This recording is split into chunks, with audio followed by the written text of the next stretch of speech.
ரெட்டுங்க red அப்படின்னு சொல்லி ஒரு அடிக்கிற ரெட் கலரில் ஒரு ட்ரெஸ்ஸை பண்ணிவிட்டு சாயந்தரமாக ஒரு கட்லெட்டையும் பண்ணி எடுத்துகிட்டு எங்கே போயிட்டுருக்கோம் அப்படின்னா எங்கள் சர்ச்சில் இன்றைக்கி கேரல் சர்வீஸ் நடக்குது.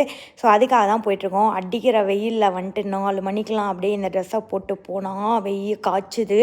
என்ன பண்ணுறது, நம்ம அங்கே ரெட் ரெட்டாக தெரியணும் அப்படிங்கிற ஒரே ஒரு எய்முக்காக எல்லாத்தையும் அட்ஜஸ்ட் பண்ணிவிட்டு போய் சேர்ந்தாச்சு.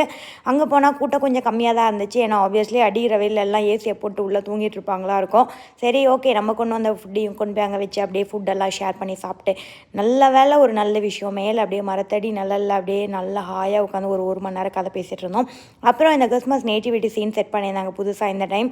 ரொம்ப நல்லா இருந்துச்சு. என் பையன் ஒன்று அம்மா நீ மேரியாக தான் இருக்கணும் அப்படின்னு சொல்லி ஒரே அடம் பண்ணதுனால சரி அவனுக்காக நம்ம ஏன் மேரியாக மாறக்கூடாது அப்படின்னு சொல்லிட்டு ஒரு சால்வியை போத்திட்டு மேரி கெட்டப்பில் ஒரு ஃபோட்டோவையும் எடுத்துகிட்டு சர்ச்சையும் அட்டன் பண்ணிவிட்டு கடைசியாக இன்றைக்கி வந்துட்டு கிட்ஸுக்கெல்லாம் வந்துட்டு கிஃப்ட் கொடுத்ததுனால அவங்களாம் பயங்கர ஹாப்பி ஆகிட்டாங்க. ஸோ கிஃப்ட்டையும் வாங்கிட்டு அங்கேருந்து கிளம்பியாச்சு.